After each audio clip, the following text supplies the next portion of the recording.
সুপ্রিয় শিক্ষার্থী বন্ধুরা, আশা করি সবাই ভালো আছো। আমি সাঈদ হাসান শাহীন সবাইকে আরো একবার রসায়ন ক্লাসে স্বাগত জানাচ্ছি। গত ক্লাসে আমরা আলোচনা করেছিলাম ব্যাপন এবং কণার গতিতত্ত্ব নিয়ে। আজকে আমরা আলোচনা করব নিঃসরণ নিয়ে। ব্যাপনে আমরা আলোচনা করেছিলাম ব্যাপন হচ্ছে কোনো মাধ্যমে কঠিন, তরল, গ্যাসীয় পদার্থের অধিক ঘনত্ব অঞ্চল হতে কম ঘনত্ব অঞ্চলে স্বতঃস্ফূর্ত ও সমানভাবে ছড়িয়ে পড়ার প্রক্রিয়া। যেমন আমরা উদাহরণ দিয়েছিলাম সুগন্ধির ছড়িয়ে পড়া, চায়ে চিনির মিশ্রণ, পানিতে রং মেশানো। এবার আমরা নিঃসরণ প্রক্রিয়া যদি লক্ষ্য করি তাহলে আমরা দেখতে পাবো নিঃসরণ হচ্ছে সরু ছিদ্রপথে উচ্চ চাপ অঞ্চল হতে কোনো গ্যাস নিম্ন চাপ অঞ্চলের দিকে সজোরে বেরিয়ে আসার প্রক্রিয়া। আমরা ব্যাপনের ক্ষেত্রে দেখেছিলাম ব্যাপন যে কোনো মাধ্যমে হয়েছিল এবং যে কোনো ধরনের পদার্থের ক্ষেত্রে ব্যাপন হয়েছিল, কিন্তু নিঃসরণের ক্ষেত্রে আমরা দেখতে পাই নিঃসরণ ঘটে গ্যাসের জন্য, শুধুমাত্র গ্যাসের জন্য, এবং তার সহ্ছিদ্রপথে উচ্চচাপ অঞ্চল হতে নিম্নচাপ অঞ্চলের দিকে সজোরে বেরিয়ে আসার প্রক্রিয়া।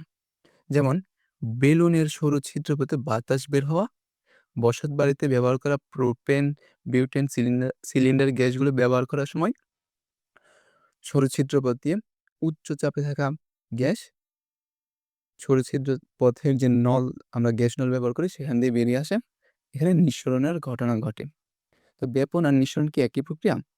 ব্যাপন ও নিঃসরণ প্রায় একই প্রকৃতির ঘটনা, তবে মূল পার্থক্য হলো ব্যাপনে চাপের প্রভাবটা নেই, কিন্তু নিঃসরণে চাপের প্রভাব আছে। ব্যাপনের ক্ষেত্রে কঠিন, তরল, বায়বীয় পদার্থ কোনো মাধ্যমে স্বতঃস্ফূর্তভাবে ছড়িয়ে পড়ে। নিঃসরণে চাপের প্রভাব আছে, এক্ষেত্রে শুধু গ্যাসীয় পদার্থ সরু ছিদ্রপথে, এটা খুবই গুরুত্বপূর্ণ, শুধু গ্যাসীয় পদার্থ সরু ছিদ্রপথে উচ্চ চাপ অঞ্চল হতে নিম্ন চাপ অঞ্চলে ছড়িয়ে পড়ে। বলতে পারো কি গ্যাসের সিলিন্ডার থেকে গ্যাস বের হয়ে ঘরের চারিদিকে ছড়িয়ে পড়ার ঘটনা ব্যাপন না নিঃসরণ?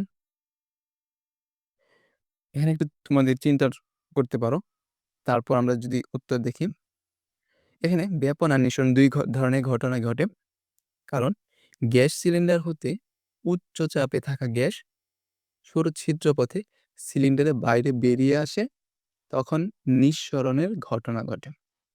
আমরা আরেকবার যদি বলি, গ্যাস সিলিন্ডারে গ্যাস উচ্চ চাপে থাকে, যখন সরু ছিদ্রপথে বেরিয়ে আসে, সজোরে বেরিয়ে আসে, তখন নিঃসরণের ঘটনা ঘটে। আবার যখন গ্যাস বের হওয়ার পর স্বতঃস্ফূর্তভাবে উচ্চ ঘনত্ব অঞ্চল হতে নিম্ন ঘনত্ব অঞ্চলে ছড়িয়ে পড়ে, তখন ওই ঘটনা হচ্ছে ব্যাপনের উদাহরণ। তাই আমরা এখানে দুটো ঘটনা দেখতে পাচ্ছি। প্রথম হচ্ছে গ্যাস সিলিন্ডার হতে উচ্চচাপ অঞ্চল হতে নিম্নচাপ অঞ্চলে সজোরে গ্যাস সরু ছিদ্রপথে বেরিয়ে আসা, যেটা নিঃসরণ, এবং গ্যাস বের হয়ে ঘরের চারিদিকে ছড়িয়ে পড়া, উচ্চ ঘনত্ব অঞ্চল হতে নিম্ন ঘনত্ব অঞ্চলে ছড়িয়ে পড়া, সেটা হচ্ছে ব্যাপন। তাই আমরা বলতে পারি যে ঘটনাটি, যে গ্যাস সিলিন্ডার হতে গ্যাস বের হয়ে ঘরের চারিদিকে ছড়িয়ে পড়ার ঘটনাটি প্রথমে নিঃসরণ, তার পরিবর্তে ব্যাপনের ঘটনা ঘটে। এবার আমরা 2.5 মোমবাতির প্রজ্বলন এবং মোমের 3টি অবস্থা সম্পর্কে জানব। মোম হলো বিভিন্ন ধরনের হাইড্রোকার্বন। হাইড্রোকার্বন হচ্ছে হাইড্রোজেন এবং কার্বন মিলে গঠিত জৈব যৌগ এর মিশ্রণ। মোম জ্বালালে আমরা একই সাথে মোমের 3টি অবস্থা দেখতে পাই। যেমন মোম জ্বালালে আমরা সুতার চারিদিকে যে হাইড্রোকার্বনগুলা প্রথমে তাপে তরলে পরিণত হয়, এখানে আমরা তরল দেখতে পাই, তরল মোম, এবং পরবর্তীতে যখন তাপে বাষ্পে পরিণত হয়, তখন এই বাষ্পীয় মোম, এখানে মোম বাষ্পে পরিণত হয়, তখন এই বাষ্পীয় মোম বাতাসের অক্সিজেনের সাথে বিক্রিয়া করে কার্বন ডাই অক্সাইড, জলীয় বাষ্প, তাপ ও আলো তৈরি করে, যা আমরা আগুন হিসেবে দেখতে পাই। তরল মোমের কিছু অংশ মোমের গায়ে গড়িয়ে পড়ে। এখানে আমরা কিছু অংশ গড়িয়ে পড়তে দেখি। পরবর্তীতে ঠান্ডা হয়ে আবার কঠিন অবস্থায় পরিণত হয়। এভাবে আমরা মোমের প্রজ্বলন অবস্থায় যখন মোম জ্বলে তখন মোমের কঠিন, তরল, বায়বীয় ৩ টি অবস্থার অস্তিত্ব দেখতে পাই। এবার আমরা আলোচনা করব গলন ও স্ফুটন নিয়ে। গলন হচ্ছে বা মেল্টিং হচ্ছে তাপ প্রয়োগে কঠিন পদার্থকে তরলে রূপান্তর করার প্রক্রিয়া। আমি আরেকবার বলছি, তাপ প্রয়োগে কঠিন পদার্থকে তরলে রূপান্তর করার প্রক্রিয়া হচ্ছে গলন। আর গলনাঙ্ক কি? ১ atm বা ১ বায়ুমণ্ডলীয় চাপে যে তাপমাত্রায় কোনো কঠিন পদার্থ গলে তরলে রূপান্তরিত হয় তাকে ওই কঠিন পদার্থের গলনাঙ্ক বলে। আগে আমরা দেখেছি তাপ প্রয়োগে কঠিন পদার্থকে তরলে রূপান্তর করার প্রক্রিয়ার নাম হচ্ছে গলন। আর এক্ষেত্রে আমরা দেখতে পাচ্ছি ১ বায়ুমণ্ডলীয় চাপে এটা খুবই গুরুত্বপূর্ণ যে ১ বায়ুমণ্ডলীয় চাপ। ১ বায়ুমণ্ডলীয় চাপ হচ্ছে সমুদ্র উচ্চতায় ৭৬০ মিলিমিটার মার্কারি চাপ। আর ১ অ্যাটমসফিয়ার প্রেসার বা ১ বায়ুমণ্ডলীয় চাপ একই কথা। ১ বায়ুমণ্ডলীয় চাপে যে তাপমাত্রায়, এখানে আমরা বলতেছি যে তাপমাত্রাটা কোনো কঠিন পদার্থকে গলে তরলে যে তাপমাত্রায় কোনো কঠিন পদার্থ গলে তরলে রূপান্তরিত হয় ওই তাপমাত্রাকে ওই কঠিন পদার্থের গলনাঙ্ক বলে। যেমন আমরা যদি বলি ১ বায়ুমণ্ডলীয় চাপে বরফ 0 ডিগ্রি সেলসিয়াস তাপমাত্রায় গলে তরলে পরিণত হয়, তাহলে 0 ডিগ্রি সেলসিয়াস তাপমাত্রা হবে বরফের গলনাঙ্ক। এখন আমরা যদি বলি মোমের গলনাঙ্ক ৫৭ ডিগ্রি সেলসিয়াস, তাহলে আমরা বলব এটার অর্থ হচ্ছে ১ বায়ুমণ্ডলীয় চাপে কঠিন মোম ৫৭ ডিগ্রি সেলসিয়াস তাপমাত্রায় গলে তরল মোমে পরিণত হয়। তো এই তাপমাত্রাটাকে বলা হচ্ছে যে ৫৭ ডিগ্রি তাপমাত্রাটা, এটাকে বলা হচ্ছে কঠিন মোমের গলনাঙ্ক। এবার আমরা পড়ব স্ফুটন। স্ফুটন হচ্ছে বা বয়েলিং হচ্ছে তাপ প্রয়োগে তরল পদার্থ বাষ্পে পরিণত হওয়ার প্রক্রিয়া। প্রক্রিয়াটার নাম হচ্ছে স্ফুটন। আর একইভাবে আমরা যদি আবার বলি স্ফুটনাঙ্কটা কি? স্ফুটনাঙ্ক হচ্ছে ১ বায়ুমণ্ডলীয় চাপে যে তাপমাত্রায় কোনো তরল পদার্থ বাষ্পে পরিণত হয় ওই তাপমাত্রাটাকে ওই তরল পদার্থের স্ফুটনাঙ্ক বলে। যেমন ১ বায়ুমণ্ডলীয় চাপে পানির স্ফুটনাঙ্ক ১০০ ডিগ্রি সেলসিয়াস। এর অর্থ হচ্ছে ১ বায়ুমণ্ডলীয় চাপে তরল পানি ১০০ ডিগ্রি সেলসিয়াস তাপমাত্রায় বাষ্পে পরিণত হয়। এই ১০০ ডিগ্রি সেলসিয়াস তাপমাত্রায় যেহেতু বাষ্পে পরিণত হয়েছে, তাই এই ১০০ ডিগ্রি সেলসিয়াস তাপমাত্রাকে পানির স্ফুটনাঙ্ক বলা হয়। আবার স্ফুটনাঙ্কের আরেকটা বিপরীত প্রক্রিয়া, স্ফুটনাঙ্কের বিপরীত প্রক্রিয়া হচ্ছে ঘনীভবন। ঘনীভবনে কি ঘটে? স্ফুটনের বিপরীত প্রক্রিয়া ঘনীভবন। স্ফুটনের জন্য তাপ দিতে হয় আর ঘনীভবনের জন্য তাপ অপসারণ করতে হয়। যেমন আমরা মোমের গায়ে দেখেছিলাম, মোমে না, আমরা আমরা যদি ঠান্ডা পানি বাইরে রেখে দিই তখন আমরা দেখব যেই পাত্রে আমরা ঠান্ডা পানি রেখেছি সেই পাত্রের গায়ে জলীয় বাষ্প ফুটায় জমে তরল পানিতে পরিণত হয়ে ওই গ্লাসের গা বেয়ে পড়তে থাকে। এর কারণ হচ্ছে বাতাসে থাকা জলীয় বাষ্প ওই ঠান্ডা পানির সংস্পর্শে এসে, অর্থাৎ বাতাসে থাকা ১০০ ডিগ্রি সেলসিয়াস তাপমাত্রায় থাকা জলীয় বাষ্প ১০০ ডিগ্রি সেলসিয়াস তাপমাত্রায় তো জলীয় বাষ্প হয়, সেই জলীয় বাষ্পটা ওই ঠান্ডা পানির বোতল বা ঠান্ডা পানির পাত্রের সংস্পর্শে এসে তাপ অপসারণ করে এবং তাপ অপসারণ করে তরলে পরিণত হয়, অর্থাৎ বাষ্প থেকে তরলে পরিণত হয়। আমরা স্ফুটন পড়েছিলাম, তরল থেকে বাষ্প পরিণত হয় তাপ গ্রহণ করে। আর ঘনীভবন হচ্ছে তাপ অপসারণ করে বাষ্প থেকে তরলে পরিণত হয়। তো এই প্রক্রিয়াটি হচ্ছে ঘনীভবন। তো এখন আমরা বইয়ের একটি কাজ দেখি। কঠিন পদার্থের গলনাঙ্ক নির্ণয় পদ্ধতি। ধরা যাক আমরা একটি বিশুদ্ধ কঠিন পদার্থ ইউরিয়া সারের গলনাঙ্ক নির্ণয় করতে চাই। এক্ষেত্রে প্রথমে ত্রিপদী স্ট্যান্ডের উপর তার জালি রেখে তার উপর একটি ওয়াচ গ্লাস রাখতে হবে। এই যে এটা হচ্ছে ত্রিপদী স্ট্যান্ড, তার উপর একটা তার জালি রাখলো এবং তার উপর ওয়াচ গ্লাসে তার উপর একটু ওয়াচ গ্লাস রাখতে হবে। এটা হচ্ছে ওয়াচ গ্লাস রাখলো। তারপর হচ্ছে তার উপর কিছু পরিমাণ ইউরিয়া সার রাখলো। তারপর এবার একটি স্ট্যান্ডের সাথে সুতা বেঁধে থার্মোমিটারকে বেঁধে, থার্মোমিটার হচ্ছে তাপমাত্রা নির্ণয়ের যেই স্কেল, এতে থার্মোমিটার বাল্বকে ইউরিয়ার মধ্যে প্রবেশ করতে হবে। এই তাপমাত্রা বাল্বকে ইউরিয়ার মধ্যে প্রবেশ করানো হলো। এবার বার্নার মানে যেটা দিয়ে তাপ দেওয়া হবে সেটা দিয়ে ইউরিয়াকে তাপ দিতে হবে। তাপ দেওয়ার এক পর্যায়ে 133 ডিগ্রি সেলসিয়াস তাপমাত্রায় ইউরিয়া সার গলতে শুরু করেছে দেখা যাবে। ওই তাপমাত্রায় সকল ইউরিয়া গলে যাবে এবং 133 ডিগ্রি তাপমাত্রায় হচ্ছে ইউরিয়ার গলনাঙ্ক। আবার ধরা যাক, অর্থাৎ এখানে ঘটানো হচ্ছে ইউরিয়াকে তাপ দেওয়া হচ্ছে, যখন 133 ডিগ্রি তাপমাত্রা হবে তখন ইউরিয়া সার গলতে থাকবে এবং এই 133 ডিগ্রি তাপমাত্রাতেই ইউরিয়া সার সম্পূর্ণ গলে তরলে পরিণত হবে। এরপর মাঝখানে যতই তাপ দেওয়া হোক, সম্পূর্ণ না গলা পর্যন্ত আর কোনো তাপমাত্রা বাড়বে না। তাপ বাড়তে থাকবে, কিন্তু 133 ডিগ্রি সেলসিয়াস তাপমাত্রাতে পুরো ইউরিয়া সার গলে তরলে পরিণত হবে না। আবার ধরা যাক একটি অবিশুদ্ধ মোমের গলনাঙ্ক বের করতে চাই। মোম কিছু পদার্থের মিশ্রণ। আমরা আগে পড়েছি মোম হচ্ছে বিভিন্ন ধরনের হাইড্রোকার্বনের মিশ্রণ।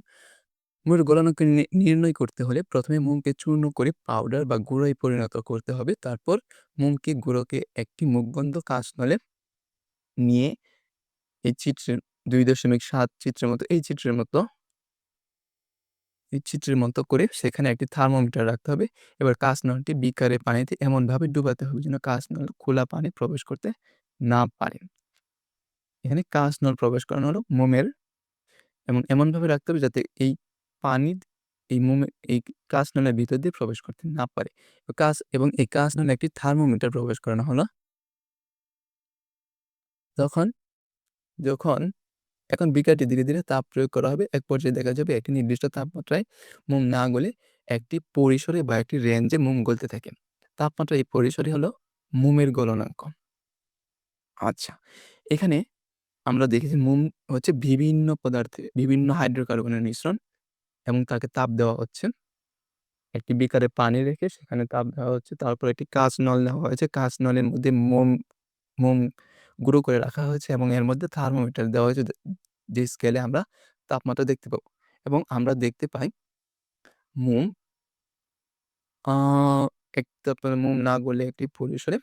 আচ্ছা, আমরা আগে দেখেছিলাম ইউরিয়া সার 133 ডিগ্রি সেলসিয়াসে গলা শুরু এবং গলা শুরু করে 133 এবং শেষ করে 133 ডিগ্রি সেলসিয়াসে। এর মাঝখানে তাপ দেওয়া হলেও তাপ আর বৃদ্ধি পায় না। কিন্তু মোমের ক্ষেত্রে দেখা যায়, ধরো মোম গলা শুরু করলো 57 ডিগ্রি সেলসিয়াস। দেখা গেল এই মোমের গুঁড়ো 57 ডিগ্রি সেলসিয়াসে গলে তরলে না পরিণত হয়ে সেটি ধরো 60 ডিগ্রি সেলসিয়াসে গিয়ে তরলে পরিণত হলো। অর্থাৎ এই 57 থেকে 60 এর মধ্যে গিয়ে মোমটি কঠিন মোম গলে তরলে পরিণত হলো।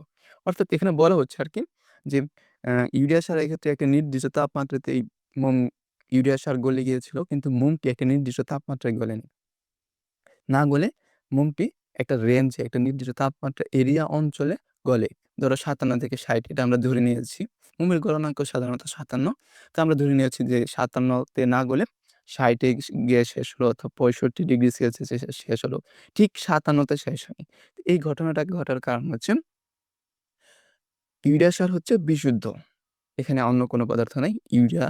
তো ওটার একটা নির্দিষ্ট গলনাঙ্ক আছে, অর্থাৎ একটা নির্দিষ্ট তাপমাত্রায় ইউরিয়া সার গলে। কিন্তু মোমে আমরা আগেই পড়েছি মোম হচ্ছে বিভিন্ন ধরনের হাইড্রোকার্বনের মিশ্রণ।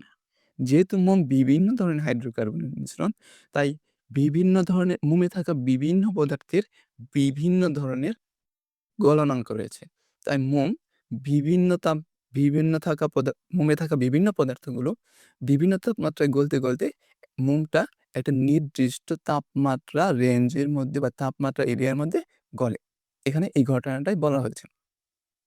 তো এখানে বলা হয়েছে অবিশুদ্ধ পদার্থের গলনাঙ্ক বিশুদ্ধ পদার্থের থেকে কম এবং স্ফুটনাঙ্ক বেশি হয়।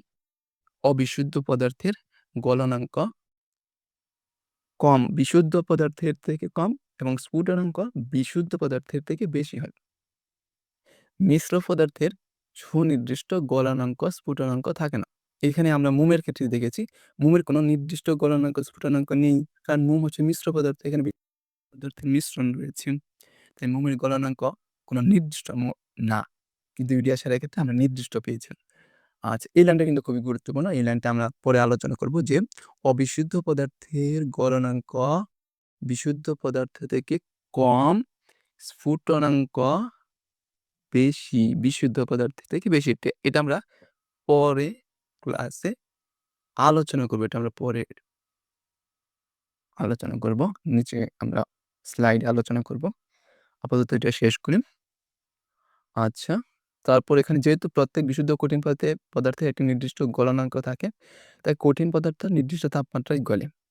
যদি দেখা যায় কোনো কঠিন পদার্থ নির্দিষ্ট গলনাঙ্ক ছাড়া অন্য কোনো তাপমাত্রায় গলেছে, ধরে নিতে হবে কঠিন পদার্থটি বিশুদ্ধ নয়। ধরো বরফের গলনাঙ্ক হচ্ছে 0 ডিগ্রি সেলসিয়াস। তো বরফ যদি 0 ডিগ্রি সেলসিয়াস তাপমাত্রায় না গলে অন্য তাপমাত্রায় গলল, 0 ডিগ্রি সেলসিয়াস তাপমাত্রায় গলা শুরু করলো, তারপর সেটি 1 ডিগ্রি, 2-4 ডিগ্রি বা যেকোনো তাপমাত্রায় গলা গিয়ে শেষ হলো।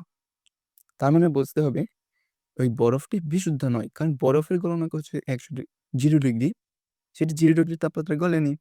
তাই এটাই বলা হচ্ছে এখানে যে কোনো কঠিন পদার্থ একটি নির্দিষ্ট তাপমাত্রায় যদি গলে, যদি দেখা যায় ওই কঠিন পদার্থটি তার নির্দিষ্ট গলনাঙ্ক ছাড়া আর অন্য কোনো তাপমাত্রায় গলছে, সেক্ষেত্রে ধরে নিতে হবে কঠিন পদার্থটি বিশুদ্ধ নয়। আর যদি দেখা যায় কঠিন পদার্থটি একটি নির্দিষ্ট পরিসরে গলতে থাকে, তাহলে ধরে নিতে হবে বিশুদ্ধ নয়। আবার যদি দেখা যায় কঠিন পদার্থটি একটি নির্দিষ্ট তাপমাত্রা পরিসরে গলতে থাকে, তাহলে ধরে নিতে হবে কঠিন পদার্থ বিশুদ্ধ নয়। যেমন এক বায়ুমণ্ডলের চাপে বিশুদ্ধ সালফারের গলনাঙ্ক হচ্ছে 115 ডিগ্রি সেলসিয়াস। কিন্তু একটি সালফার নমুনা গলনাঙ্ক করার সময় যদি দেখা যায় সেটা 15 ডিগ্রি সেলসিয়াস অপেক্ষা কম গলছে, তাহলে বুঝতে হবে যে ওই নমুনার সালফার বিশুদ্ধ নয় এবং ভেজালযুক্ত সালফার। অর্থাৎ 115 তে গলার কথা ছিল, কিন্তু সেটা 115 তে গলেনি, আগেই গলা শুরু হয়ে গেছে। আমরা আগেই বলেছি অবিশুদ্ধ পদার্থের গলনাঙ্ক কম হয়, বিশুদ্ধ পদার্থের গলনাঙ্ক বেশি হয়। যেহেতু গলনাঙ্ক কমে গেছে, তাই বুঝতে হবে সালফারটি বিশুদ্ধ নয়, ভেজালযুক্ত সালফার। এভাবে আমরা গলনাঙ্ক প্রক্রিয়ার মাধ্যমে কোনো কঠিন পদার্থের গলনাঙ্ক নির্ণয় করার প্রক্রিয়ার মাধ্যমে কঠিন পদার্থের বিশুদ্ধতা নির্ণয় করা যায়। এটা কিন্তু খুবই ইম্পোর্টেন্ট যে গলনাঙ্ক প্রক্রিয়া করার মাধ্যমে কিভাবে কঠিন পদার্থের বিশুদ্ধতা নির্ণয় করা যায়। আচ্ছা, এখন আমরা আলোচনা করি অবিশুদ্ধ পদার্থের গলনাঙ্ক বিশুদ্ধ পদার্থের থেকে কম হয় এবং স্ফুটনাঙ্ক বিশুদ্ধ পদার্থের থেকে বেশি হয় কেন? গলনাঙ্ক কিন্তু বিশুদ্ধ পদার্থ থেকে কম, স্ফুটনাঙ্ক কিন্তু বিশুদ্ধ পদার্থ থেকে বেশি হয়। কেন হয়? এটা আমরা জানি। অবিশুদ্ধ পদার্থে নানা ধরনের পদার্থের মিশ্রণ থাকে। ফলে বিশুদ্ধ পদার্থের থেকে তাদের পদার্থের মধ্যকার অণুপরমাণু যেগুলো আছে, তাদের মধ্যকার আকর্ষণ বল বা আন্তঃআণবিক আকর্ষণ বল কি দুর্বল থাকে। এতে অল্প তাপে আন্তঃআণবিক বল আকর্ষণ বল আরো দুর্বল হয়ে ওই কঠিন পদার্থ খুব সহজেই তরলে পরিণত হয়। এতে গলনাঙ্ক হ্রাস পায়। অর্থাৎ তাপমাত্রা যে তাপমাত্রায় গলার কথা ছিল সেই তাপমাত্রায় না গলে আরো কম তাপমাত্রায় গলা শুরু হয়েছে। কারণ আন্তঃআণবিক মিশ্রণ থাকে, বিভিন্ন পদার্থের মিশ্রণ দেখায় আন্তঃআণবিক আকর্ষণ হ্রাস পায়। আন্তঃআণবিক আকর্ষণ হ্রাস পাওয়ার কারণে কম কম তাপমাত্রায় গলে যায়। তাই গলনাঙ্ক হ্রাস পায়। খুবই স্বাভাবিক। যেমন উদাহরণ হচ্ছে লবণ মেশানো বরফে বরফ দ্রুত গলে যায়। কারণ ব লবণ লবণ আর বরফ যদি আমরা মেশাই, তাহলে এখানে আন্তঃআণবিক আকর্ষণ হ্রাস পাবে, আন্তঃআণবিক আকর্ষণ হ্রাস পেলে 0 ডিগ্রি সেলসিয়াস তাপমাত্রা গলার কথা থাকলেও আরো আগেই গলতে থাকবে। এবার স্ফুটনাঙ্ক কেন বেশি হয় সেটা জানার চেষ্টা করি। অবিশুদ্ধ পদার্থে নানা ধরনের পদার্থ মিশ্রিত থাকলে তরলের বাষ্পচাপ, এটা এখন জানার দরকার নেই যে বাষ্পচাপ কি। বাষ্পচাপটা হচ্ছে কোনো পদার্থ কোনো পদার্থকে তরলকে বাষ্পে পরিণত করা হলে তরলকে ওই যে বাষ্প পরিণত হলো সেই বাষ্পটা তরলের উপর আবার যে চাপ প্রয়োগ করে সেটা হচ্ছে বাষ্পচাপ। তো এই বাষ্পচাপ অবিশুদ্ধ পদার্থের ক্ষেত্রে, মিশ্রিত পদার্থের ক্ষেত্রে বাষ্পচাপ কম থাকে। এই বাষ্পচাপ কম থাকার কারণে তরল ফুটতে বেশি সময় নেয়। যেহেতু বেশি সময় নেয়, তাপ বেশি লাগে, তাই স্ফুটনাঙ্ক বৃদ্ধি পায়। যেমন লবণ মেশানো পানির স্ফুটনাঙ্ক বেশি হয়। এটি খুবই গুরুত্বপূর্ণ। লবণ মেশানো পানির গলনাঙ্ক কম হয় কিন্তু স্ফুটনাঙ্ক বেশি হয়। বাষ্পচাপ কমে যাওয়ার কারণে তাদের বাষ্পচাপ কম হলে তরলের স্ফুটনাঙ্ক বাড়বে। শক্ত পদার্থের ক্ষেত্রে ঠিক যে বাষ্পচাপ কম হওয়া মানে বাষ্পচাপ কম, এতে স্ফুটনাঙ্ক বৃদ্ধি। সরি আমার লেখার জন্য। বাষ্পচাপ কমলে এই কারণেই অবিশুদ্ধ পদার্থের গলনাঙ্ক বিশুদ্ধ পদার্থ থেকে কম, স্ফুটনাঙ্ক বিশুদ্ধ পদার্থ থেকে বেশি হয়। আজকের ক্লাসটি এই পর্যন্তই। ক্লাস ভালো লাগলে অবশ্যই সাবস্ক্রাইব করবেন। আমাদের যে ফেসবুক পেজ আছে সেটিকে লাইক করবেন। আশেপাশে বন্ধুদেরকে জানাতে ভুলবে না। আরো কি ক্লাস তোমরা চাও আমাদের এই ইউটিউব চ্যানেল থেকে তোমরা অবশ্যই জানাবে।